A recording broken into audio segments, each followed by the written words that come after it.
함께 하나님의 말씀 같이 교독하도록 하겠습니다. 빌립보서 4장 8절에서 23절까지의 말씀입니다. 우리 서로를 향해서 이렇게 인사합니다. 예수님 때문에 행복하세요 라고 인사하겠습니다. 예수님 때문에 행복하세요. 예수님 때문에 행복하세요. 아멘. 우리 청년부가 마치 안 보이네요. 어디 갔습니까? 청년분들 불러주세요. 여러분 혹시 이런 말 들어보셨습니까? 사람들은 무엇을 가지고 살아갈까? 사람들은요, 나름대로 가지고 있는 것을 가지고 주어진 환경이 이렇게 저렇게 흔들리더라도 일관되게 살아가는 삶을 가지고 있습니다. 여러분, 뭐 가지고 살아가고 계신가요? 내가 어떤 상황에 딱 놓여도 어제 살았던 삶의 모습을 오늘도 거의 똑같이 유지하며 살아가는 삶의 모습이 있다는 거죠. 혹시 돈 아닌가요? 돈만 바라보며 쫓아가는 거죠. 명예도 있을 수 있어요. 그리고 권력도 있을 수 있겠지요. 사람들은 나름대로 자기가 가지고 있는 그것을 쫓아 살아갑니다. 그래서 환경이 바뀌어도 일관되게 어제 살았던 모습으로 그대로 살아갈 때가 있어요. 근데 겉으로 보게 되면 돈이 그럴 수 있고 명예도 그럴 수 있지만 사실은 조금만 그 삶의 내면을 잘 살펴보면 그 밑에 근본적으로 깔려있는 것이 있다는 걸 발견할 수가 있습니다. 사람으로 하여금 환경이 바뀌어도 그렇게 쉽게 바뀌지 않는 인생, 그 인생을 살아가게 하는 것, 그게 무엇이냐면 사람들의 머릿속과 마음을 채우고 있는 게 있어요. 이 머리를 채우고 마음을 가득 채워놓은 게 있다는 거예요. 그것을 쫓아 그것을 의지해서 살아가는 것, 그게 보통 사람들이 살아가는 삶의 모습입니다. 우리 성도님들은 어떨까요?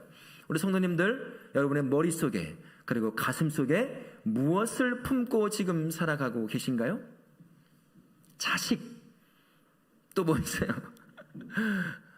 가만히 살펴보니까 성도라고 해서 안 믿는 사람과 다를 거라고 생각을 해봤는데 그렇지가 않더라고요. 성도님들의 머릿속에 채워져 있는 게 있어요. 마음속에 채워져 있는 게 있습니다. 그것이 나의 삶을 어제와 다를 바 없이 오늘도 이끌어 가더라라는 것입니다. 여러분, 성도라고 하면 이렇게 말할지 모르겠어요. 나를 이끌어가는 게 하나님의 말씀입니다, 믿음입니다, 기도입니다, 하나님의 뜻입니다 라고 말해요. 나 맞아요. 성도가 그런 것을 가지고 살아가는 것이 맞겠죠. 하지만 여러분의 삶을 가만히 두고요, 한번 곰곰이 묵상하면서 생각해 보십시오. 나의 삶을 지금까지 일관되게 이끌어온 것이 무엇이냐를 한번 살펴보면 안 믿는 사람과 별반 차이가 없다는 것을 발견할 수 있을 겁니다. 성도들도 사람이기 때문에 이 머릿속에 채워져 있는 것, 이 마음속에 채워져 있는 것을 쫓아 살아갈 수밖에 없는 거죠. 그러다 보니 이런 현상이 발생하는 거예요. 30년 전에 예수 믿기 전의 나의 모습과 30년이 지나버린 지금 현재의 나의 모습, 30년 만에 만난 친구가 이런 말을 해요. 이것이 욕인지 칭찬인지 한번 들어보세요. 야, 30년 전에 너의 모습과 지금도 똑같다. 이게 칭찬일까요? 욕일까요? 감이 안 오셔요? 감이 안 오셔요? 30년 전에 예수를 안 믿었어요. 그리고 그 후에 믿었어요. 30년 동안 예수님과 동행한다며 살아왔어요. 오래간만에 친구를 만났는데 그 친구가 30년 전에 나의 모습 그대로를 기억하며 야, 너 똑같다 이런 말을 하는 것이 욕이냐 칭찬이냐 이거예요. 사람들은요 잘 변하지가 않죠. 머릿속에 채워져 있는 게 있어요. 마음속에 채워져 있는 게 있습니다. 예수 믿기 전에, 그리고 예수 믿어도 내가 원하는 것들을 머릿속에 가득 채우고 마음속에 가득 채워요.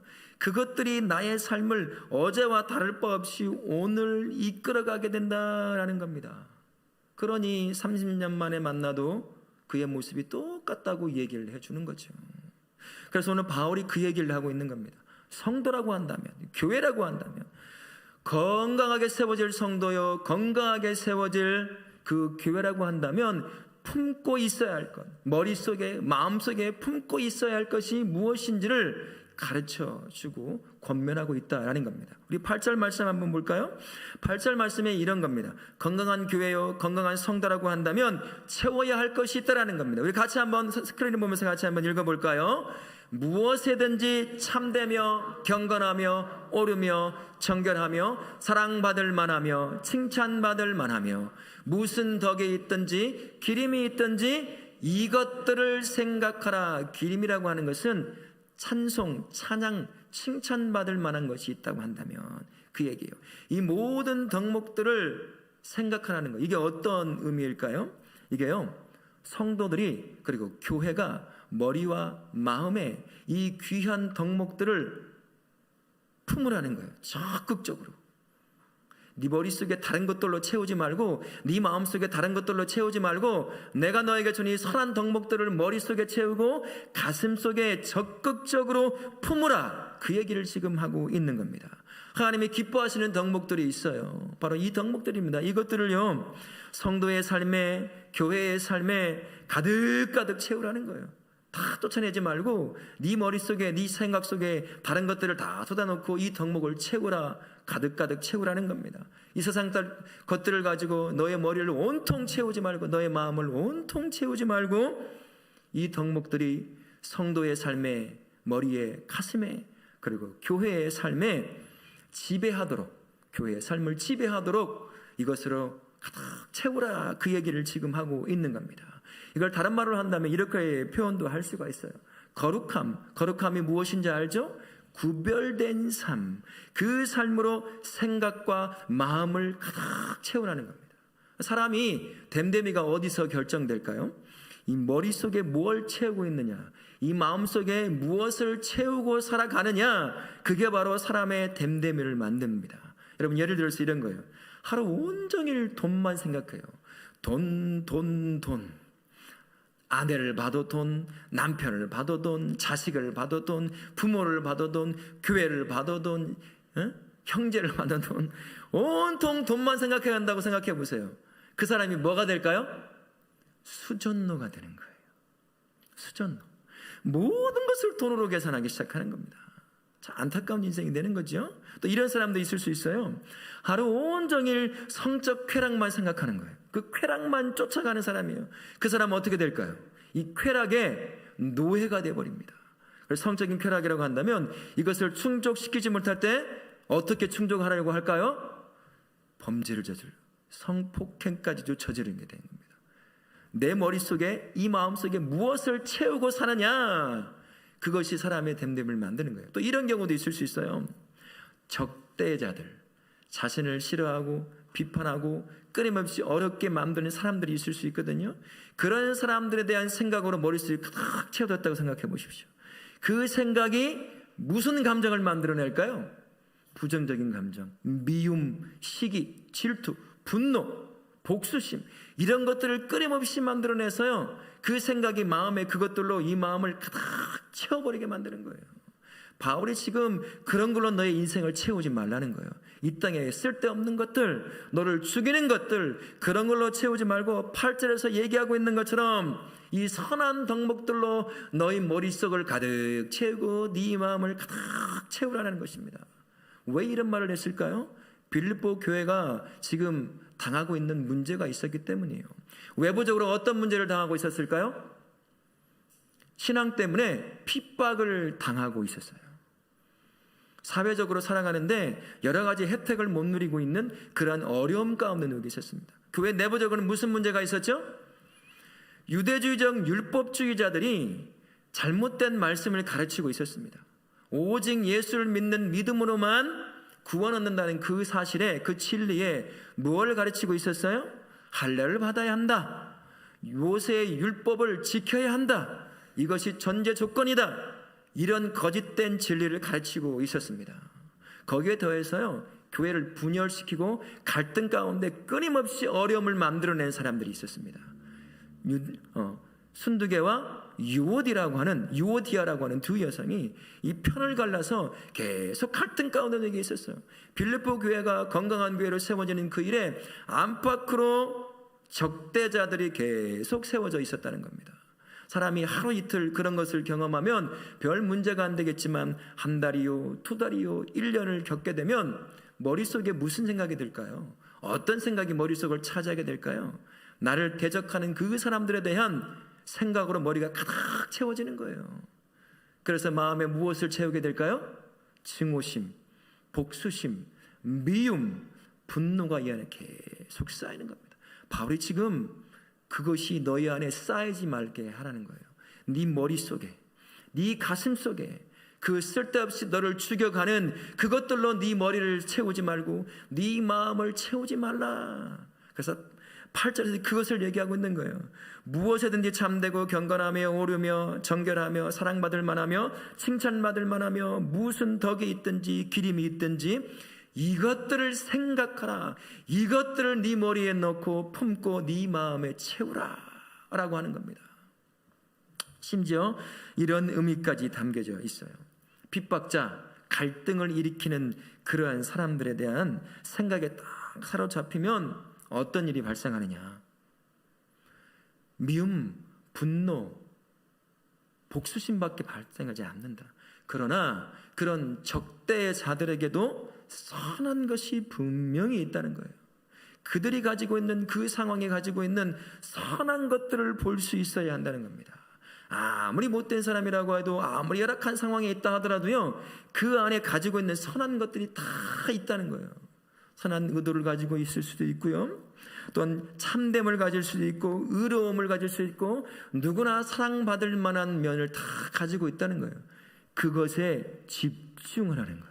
그것을 생각하라. 네 마음에 들지 않는 것만 바라보지 말고 그가 가지고 있을 선한 것들 얼마나 많이 있니? 그것만 보라는 거예요.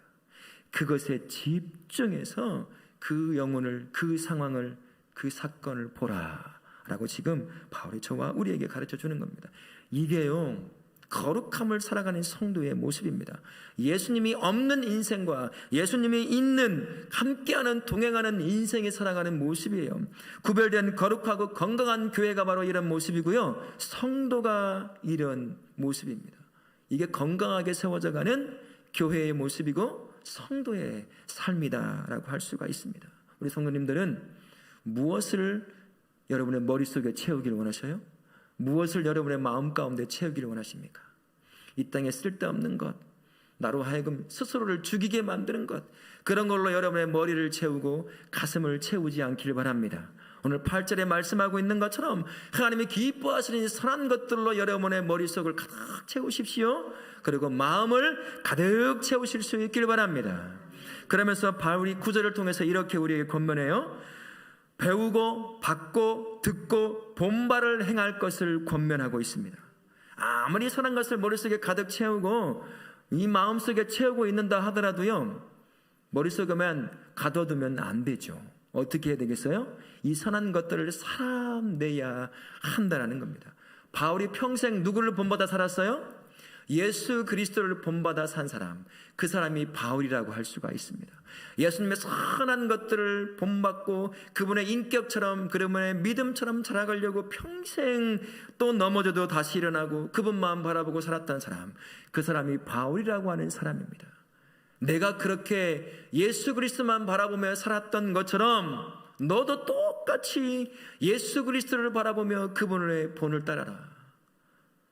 너희가 함께 나와 사역하며 함께 살며 내가 예수를 본받으려고 했던 것들 기억하지? 가르친 것 기억하지? 보고 배우고 본바, 그것을 가지고 예수 그리스도를 본받으려고 하라라는 것입니다. 네 안에 네가 쌓아야 될 그런 선한 덕목들을 머릿속에 쌓여져 있고 마음에 쌓인 그것을 가지고 품지만 말고 그것을 살아내라라는 겁니다. 그러다 보면요, 성도가 삶 가운데서 반드시 선한 의도를 가지고 살아가게 되면 열매를 맺게 되어 있어요. 그래서 행위가 중요합니다. 내가 믿는 내 안에 담겨져 있는 하나님의 선한 덕목들을 살아내는 것이 왜 중요하냐면 내 삶에 하나님이 맺기를 원하시는 열매를 맺기 때문이에요. 오늘 7절에 그리고 9절의 말씀에 그 열매가 무엇인지 우리에게 가르쳐 줍니다. 그 두 구절을 요약하면 이런 것과 같은 것이에요. 하나님의 평강이 함께하며 마음과 생각을 지켜내는 열매를 맺게 되어 있다는 겁니다. 선한 의도를 머릿속에 가득 채우고 마음에 품고 살아갑니다. 그리고 주님 주신 그것을 살려고 애를 쓰는 거예요. 애를 써요. 그러면 그 삶의 가운데 역사하시는 분이 있어요. 누가 역사하시죠? 우리 하나님이 그 자리에 역사하셔요. 나와 함께 하시는 하나님이 주신 선한 의도를 가지고 살려고 하면 그곳에서 바로 우리가 경험을 할 수가 있게 되는 거예요. 그 하나님을 만나게 되는 겁니다. 아하, 하나님이 이렇게 나와 동행하시는구나. 악함을 가지고 내가 살아간다고 한다면 하나님 동행할 수가 없죠. 그런 하나님이 주신 선한 것들을 마음과 생각에 품고 살다 보면 그 안에 하나님이 역사하게 되는 거예요. 동행하시는 하나님을 내가 온 영혼이, 온 삶이 경험하게 되는 겁니다. 그러면 또다시 내가 속하게 될 내일이라고 하는 삶 가운데 만나게 될 수많은 나를 하여금 어렵게 만드는 적대자들로 가득한 세상에 살아갈 때, 그때 나로 하여금 무엇을 느끼게 하실까요? 이 가운데 함께 하시는 하나님을 기억하게 하는 겁니다. 나와 함께 하시지? 그분이 나를 인도하시지? 그분이 나를 도우시지? 그 수많은 경험들이 나로 하여금 그 모든 순간 가운데 함께 하시는 하나님을 기억하며 경험케 만드는 거예요. 그 영혼이 맺는 열매가 뭐겠습니까? 평강이라고 하는 열매를 맺어요. 여러분 마음이 불편하십니까? 힘드셔요? 사람과 상황과 사건 때문에 불편함이 여러분을 끊임없이 괴롭히고 계십니까? 여러분 그건 내려놓으십시오. 내려놓고요, 여러분의 생각과 마음을 뭘로 채워야 될까요? 8절 말씀에 이 선한 것들로 계속해서 음미하며 그것을 여러분의 머리와 여러분의 마음에 채우시길 바랍니다. 그리고 성령의 인도하심을 쫓아서 나로 하여금 채우고야 하는 이 선한 덕목들을 살아내는 거예요. 힘들죠. 어려울 수도 있어요. 그래서 성령이 함께 해주시는 겁니다. 성령을 쫓아 살아가는 거죠. 그러다 보면 그 자리에 역사하시는 하나님을 더 깊이 경험해요. 귀로 들었던 하나님이 이제는 어떻게 보여질까요? 내 눈으로 보게 되는 거예요. 그러면 내가 속해 있는 상황 가운데 내가 누릴 열매가 뭐겠습니까? 평강이에요. 평강하지 못하면 무엇을 먹고 무엇을 가진다 하더라도 언제나 불편함 가운데 살아갈 수밖에 없습니다. 우리 다울학교의 모든 성도님들 건강하게 세워져 가기를 원하시는 성도님, 그리고 우리 교회 여러분 다른 것을 품지 마시고요, 하나님이 주신 선한 것들을 머릿속에 마음속에 품음을 말미암아 그것이 만들어내는 그 평강이라고 하는 열매를 풍성하게 누리실 수 있기를 예수님의 이름으로 부탁을 드리겠습니다. 아멘. 그러면서 바울이 10절부터 13절을 통해서 건강한 교회의 성도의 또 다른 특징 하나를 딱 우리에게 가르쳐줘요. 뭐냐면 자족함의 고백이 있는 성도라는 거예요. 그런 교회가 건강하게 세워져 가던 교회다라고 얘기합니다. 바울이 사역을 할 때는요, 자비랑 선교사의 삶을 살았던 삶입니다. 자비랑 선교사의 삶을 살았어요. 자비랑 선교사가 뭘까요? 자기가 직접 일을 하면서 생계를 유지하고 또한 사역을 동시에 감당하는 거예요. 지금도 그렇지만 이 자비랑 선교를 하는 것이 쉽지가 않습니다. 항상 궁핍함에 놓일 수 있는 그러한 삶을 살아갈 수밖에 없어요. 그 당시는 얼마나 더 했겠습니까? 여러 가지 어려운 상황 가운데 스스로 텐트 만드는 일을 하면서 생계를 유지하고 필요한 사역에 필요한 것들을 충족시켰던 사람, 그 사람이 사도 바울이에요. 그러다 보니 그의 인생에 빼놓지 않고 그가 직면해야 할 것이 뭐겠습니까? 궁핍함이에요. 배고픔입니다. 어려움의 상황에 항상 놓이는 거예요. 그런 상황에 항상 놓여 있었습니다. 이런 상태에서도 바울이 이렇게 고백합니다. 기뻐하라라고 고백해요. 심지어 교회들을 향해서 뭐라고 얘기하냐면 기뻐하라고 권면합니다. 자기 자신이 속해 있는 상황은 참 어렵고 힘든 상황이 연속임에도 불구하고 그의 영혼이, 그의 삶이 우리를 향해 나는 기뻐한다, 그리고 너희도 그렇게 기뻐하라라고 우리에게 가르쳐 줍니다. 우리 바울의 고백, 이 고백이 어떻게 가능했을까요? 그 고백을 한번 들어볼까요? 11절 말씀에 이렇게 고백합니다. 같이 한번 읽겠습니다. 나는 자족하기를 배웠노니. 바울이 어떻게 자족하기를 배웠는지가 12절을 통해서 알 수가 있습니다. 12절에 바울이 이렇게 말해요. 비천에도 더하고 풍부에도 배부름에도 배고픔에도 경험하며 풍부와 궁핍에도 내가 경험했다. 바울이 놓일 수 있는 모든 상황, 사람이 살다 보면 경험하게 될 모든 상황을 다 경험했던 사람, 그 사람이 바로 바울이에요. 궁핍한 그 자리에 채우시는 하나님을 경험해내기 시작하는 거예요. 아무것도 없어요. 그런데 하나님이 그 자리에 함께 하시면서 그의 영혼에, 그의 삶에 하나님의 특별한 놀라운 능력의 방법으로 그의 삶을 풍성하게 채우시는 것을 바울이 계속해서 경험해낸 겁니다. 풍부함 가운데서도 마찬가지예요. 나로 하여금 이런 풍부함을 누리게 하시는 하나님, 언제나 함께 동행하며 나로 하여금 이런 모든 것들을 채우시는 하나님을 풍성하게 경험해내는 겁니다. 여러분, 자족이란 말이 뭘까요? 자족이라는 것은요, 내가 속해 있는 환경이 어떠하든지 간에 내 안에 쌓여있는 나를 나답게 만드는 그 건강한 것이 나로 하여금 흔들리지 않게 언제나 만족하게 만들어낸 그러한 상태, 그게 바로 자족이라고 하는 상태입니다. 바울이 그러한 것이에요. 궁핍해도 놓이죠. 비천함 가운데 놓여 그 상황에 살아가지만 특별히 하나님이 그 상황 가운데 역사하셔서 그의 영혼을 채우고 삶을 채우는 것을 매 순간 바울은 경험하며 살았던 겁니다. 풍부함 가운데도 마찬가지예요. 함께 하시는 하나님이 채우시는 것을 바울은 어떤 상황에 있어도 매일같이 경험했던 것입니다. 그 채우시는 하나님의 경험이 그의 영혼에 쌓이고 그의 삶의 내면에 가득가득 탄탄하게 쌓여져 있는 거예요. 그래서 그가 놓이는 어떤 상황에 있어서도 자족할 수 있는 거예요. 아, 우리 하나님이 이 상황에 여전히 역사하시지. 걱정과 근심과 염려 가운데 주저앉아 있는 것이 아니라 그 가운데서도 또 채우실 하나님에 대한 기대감이 그의 영혼에 바울로 하여금 고백을 하게 하는 겁니다. 자족하도록 이것도 만족한다 라고 말입니다. 우리 성도님, 그리고 우리 교회 주어진 형편이 어떠하든지 간에 그 가운데 함께 하시는 하나님의 채우심으로 말미암아 항상 자족하시는 우리 성도님, 우리 교회 되실 수 있기를 바랍니다. 여러분, 자족하려면 어떨까요? 어떠해야 될까요? 만족이 먼저 일어나야 됩니다. 내가 속해 있는 상황, 우리가 겪고 있는 그 상황 가운데서도 하나님으로 만족합니다. 주신 것으로 만족합니다. 라고 하는 그 만족에 대한 고백이 먼저 있어야 돼요.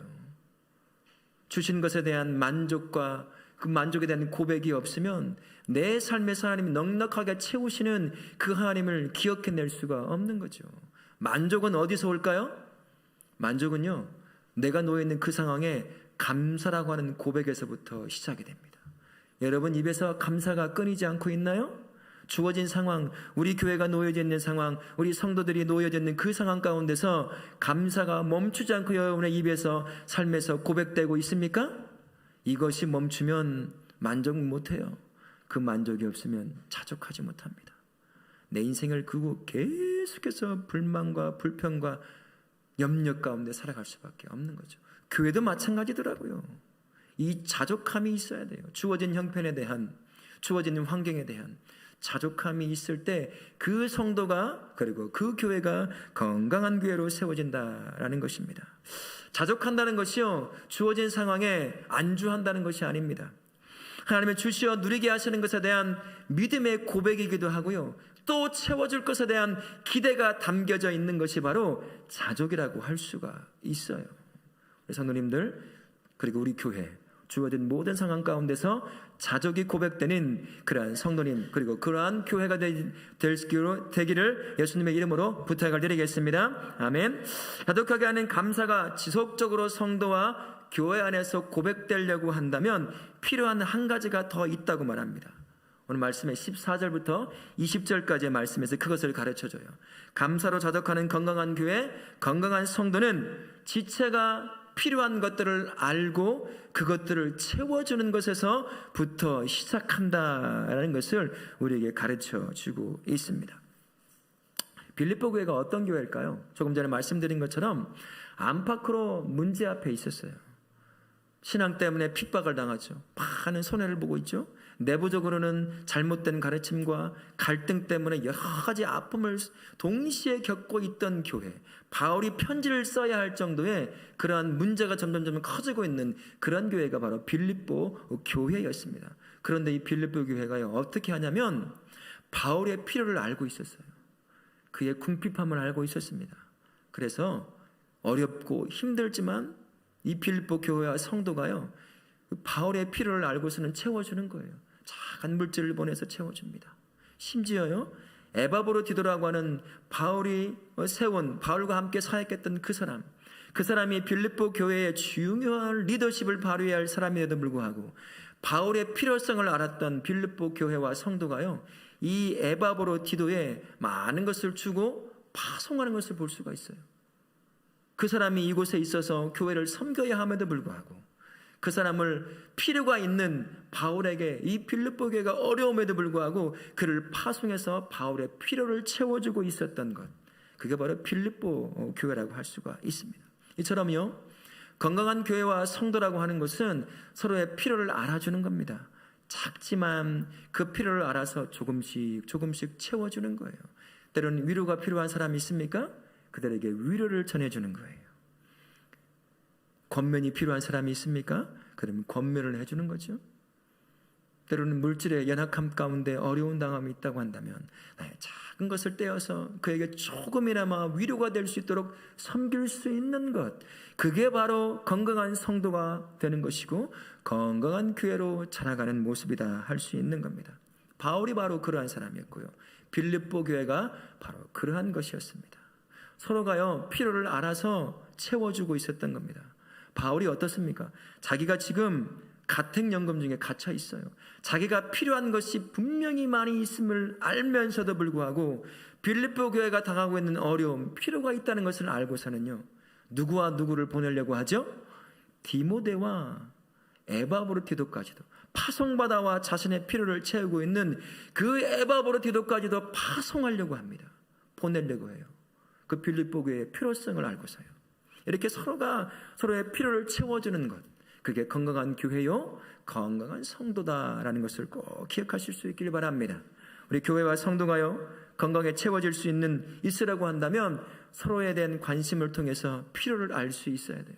무엇이 필요한지, 기도가 필요한지, 위로가 필요한지, 권면이 필요한지, 때로는 내가 가지고 있는 작은 것을 떼어서 그로 하여금 위로받을 수 있도록 무언가를 주어야 하는지, 그 필요를 알고 작지만 그것을 통해서 서로의 필요를 채워줄 수 있는 교회, 그러한 건강한 교회요, 건강한 성도로 세워지실 수 있기를 예수님의 이름으로 부탁을 드리겠습니다. 아멘.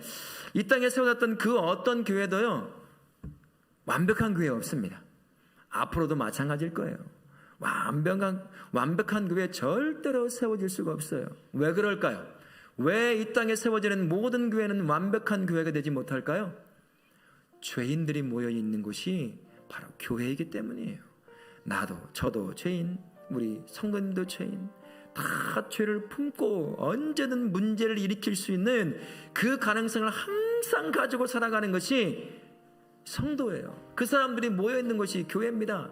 그러니 어떻게 완벽한 교회가 만들어질 수 있겠어요? 앞으로도 마찬가지예요. 절대로 완벽한 교회 이 땅에서는 만들어지지 않습니다. 어느 때 완벽한 것을 우리가 경험할 수 있을까요? 내가요, 이 땅의 몸을 다 살고 하늘나라 딱 가면 완벽한 성도가 됩니다. 교회는요, 이 땅의 하나님의 나라가 완벽히 이루어지면, 그때 예수 그리스도가 재림에 오시면 그때 완벽한 교회가 세워지게 될 거예요. 그때 아니고는요, 절대로 완벽한 교회 세워지지 않습니다. 완벽한 성도도 세워지지가 않아요. 그렇다고 해서요, 죄로 말미암아 오는 연약함을 너무나 당연한 것으로 여기서는 절대로 안 됩니다. 여러분의 머릿속에, 여러분의 가슴속에 악한 것을 품고 채우는 것이 아니라 선한 덕목들로 계속해서 여러분의 생각과 마음을 계속 채우려고 해야 돼요. 왜일까요? 성도와 교회는 특별한 목적들을 가지고 세워졌기 때문입니다. 하나님의 마음을 이 세상에 보여주게 하시려고 성도와 교회를 세우셨어요. 하나님의 영광을 위해서 성도와 교회를 세워 놓은 겁니다. 그러니 이 머릿속에, 이 마음속에 무엇을 품어야 되겠습니까? 그 목적을 성취하기 위해서는요, 하나님께서 기뻐하시는 선한 것들로 항상 생각함으로 머릿속을 채워야 되고, 그것이 만들어내는 것을 가슴에 채워 넣을 수 있어야 한다는 겁니다. 이제 우리 다울학교에는요, 놓여있는 모든 문제를 탁 뚫고요, 이 세상을 위해, 그리고 하나님의 나라를 위해 우리를 부르시고 세우신 그 목적을 위해서 건강한 교회로 세워져야 될 줄로 믿습니다. 건강한 성도로 세워져야 될 줄로 믿습니다. 저는 기대해요. 그리고 꿈을 꾸어봅니다. 우리 교회가 이곳에 건강하게 세워져서 하나님의 영광을 드러내고 하나님의 마음을 이 땅의 영혼들에게 그대로 보여줄 수 있는 그러한 건강한 교회, 그것을 기쁨으로 여기며 살아가는 건강한 성도들이 세워지는 것, 그것을 꿈꿔보며 그것을 기대합니다. 이제 저와 함께 이것을 기대하고 꿈꾸심으로 말미암아 하나님이 세우기를 원하시는 건강한 성도로 세워지고 건강한 교회로 세워지실 수 있기를 예수님의 이름으로 축원합니다. 아멘.